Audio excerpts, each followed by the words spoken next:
So what we want to ask you first is, most people in here are writers as well as readers, and I know that writer's block itself, appropriately enough, was part of writing this book, and that kind of explains your journey. Can you tell us a little about that? That's absolutely right. Oops. Is my mic on? Can you hear me? Yes. Okay. Great. And I also want to say my thank yous. This is a wonderful event. I'm so glad to be here. It makes me feel very important. And I'm so glad to be here with Caitlin, who I've admired for so long and who I have to admit is the kind of writer who you read and you sometimes think, why bother? I'll never be that good. So I Usually really... they just stop at why bother. No, I have admired your writing for years, and although I have a terrible admission to make, in my household we actually watch those prison shows. So so I may not. Well, I usually walk out at that point, but yeah, my could have been a subject for a column. So anyway, thank you all for coming. This is a real treat for me. You were going to talk about the writer's block you experienced when you were writing. This was a very, very difficult book to write. It was a book that was too easy to sell. It was sold based just on a conversation with an editor. I had gone up to New York to meet with my then editor for Perfect Madness, which was my last book. And I, had some ideas for magazine stories. She was a former magazine writer, and I thought she had some good contacts maybe who I could pitch ideas to. And one of the ideas was on the culture of diagnosis. This world that I saw all around me in Washington that looked so strange to me, of parents who were taking their kids, and my kids were then in preschool, so these were young kids, to all these different forms of therapy, OT, who had ever heard of OT? Kids who were getting diagnosed with pathologies I had never heard of before, hearing about older kids who were taking medication, which seemed absolutely insane. And I had just finished spending a few years being completely immersed in sort of the world of anxious parenting and writing about competitive parenting, parents who are sort of pushing their kids to be perfect, trying to control everything. And I just thought that this was kind of an offshoot of the same phenomenon. I had a conversation about this. My editor said, yeah, we were looking for somebody to write just that. Went home, wrote a 5-page letter, and that was it. And it seemed too good to be true. And it was too good to be true because it wasn't a good idea. But it took a while to find that out. I tried to report this first idea. I tried to find numbers that backed it up. I tried to find doctors to back the idea up. I started out with doctors who I thought shared the same ideas that I had, who I had seen quoted saying the same things that I wanted to say. And when I actually reached them, I found that they didn't actually believe these things. They said, sure, there was some over-medication, maybe of some kids, some disorders. But overall, the kids were not being overdiagnosed. Overall, the real problem was that the kids who needed help weren't getting it. And this is a real dinner party rant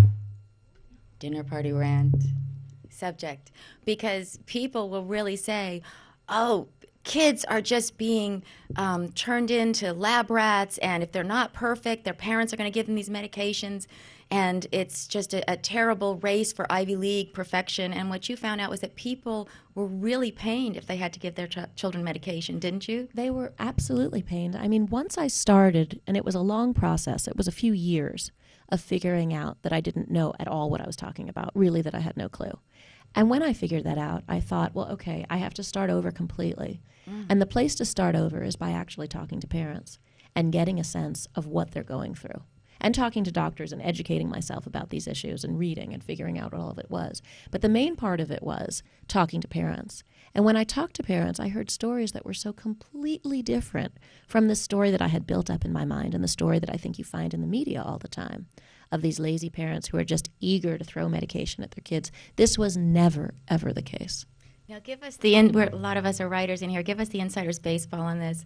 Not that any of us have ever sold a book and then found out they didn't want to write that book and they wanted to write a different book. How did that go over with your editor when you said, I don't want to write that anymore? I no longer believe that, kids are being over-medicated. Well, it was a different editor by that point. Thank God. Yeah, there you usually kill the first one. There was complete turnover at the publishing house. So none of the people who had been there at the time were still there. And I think by then, by the time this happened, the book was more than 2 years late, and I think they just felt like, whatever. Just get it in. And of course they had another 3 years to wait, but 2.5 years to wait. And tell us about the title. You call it We've Got Issues. And I was a teacher for 10 years before I became a writer. And I remember when I started teaching in Louisiana in '87, we talked about learning disabilities. And then we talked about learning differences. And then we talked about learning issues. And then we just talked about issues. What do you mean issues? And why is it so stigmatized to call something what it is? Or what is it? That really gets to the whole point of it. I mean, the word issues is being used semi-ironically. I mean, issues has become a euphemism basically for mental health issues, broadly defined. And generally, I mean, I think that you don't refer to if somebody is schizophrenic, you don't say he has issues. It's more kind of the lower intensity mental health problems. But it also, there's this little bit of doubt that's attached to the word. There's this little bit of cynicism, I think, in the word, a little bit of doubt maybe about what you're talking about. Is it a real thing? And what's interesting is that the title We've Got Issues survived from the book's first incarnation. At the time it was, we as a society have issues and our kids are getting sick. Now it's, we as a society have issues and we need to hold a mirror up to ourselves to see how it is that our prejudices are getting in the way of allowing us to really constructively and realistically interact with the subject of children's mental health. Now, you talk about a lot of the countervailing narratives, that first there was the narrative that kids are being over-medicated and that it's a terrible world, a brave new world, and we're all just drugging kids. And then you realize that's not really true. But you talk about there's a lot of narratives around this.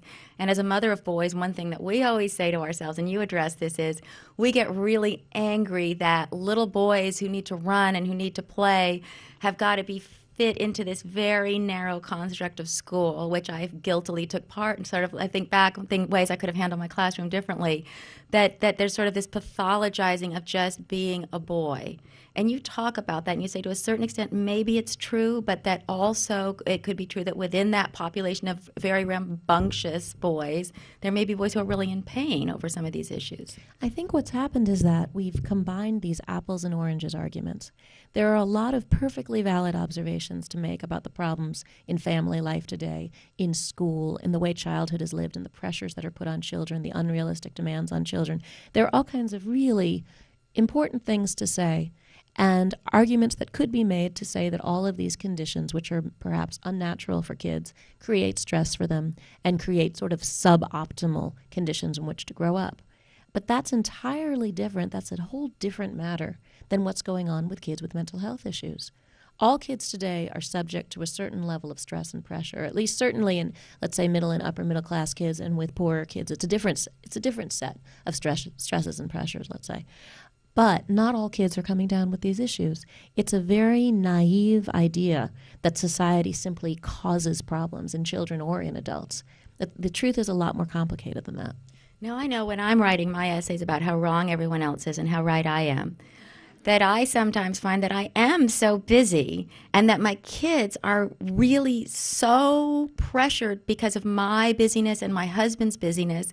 Do you think that ever leads people to say maybe the reason my child isn't succeeding in the way is that they're caught up in this double career life that the parents are leading? I think some people question themselves like that all the time. I mean, clearly you do, I do, a lot of people I know do, and some people probably don't. They're just caught up in it and live it blindly.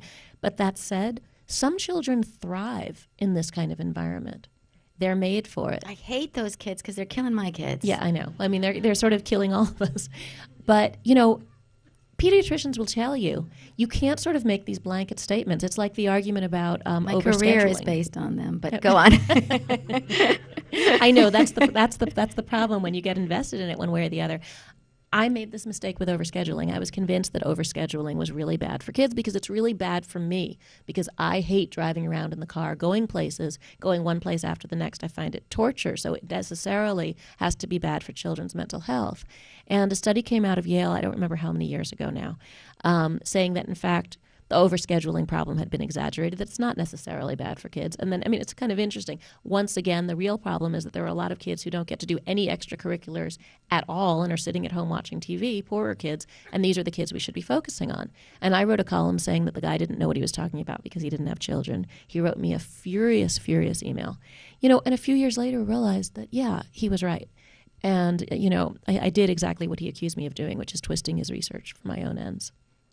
And you talk about, really, when I tried to get the three things, you talk about depression in children, which, as I was telling you earlier, really is interesting to me. And as a former teacher, there was nothing that got my attention more than sadness in a child.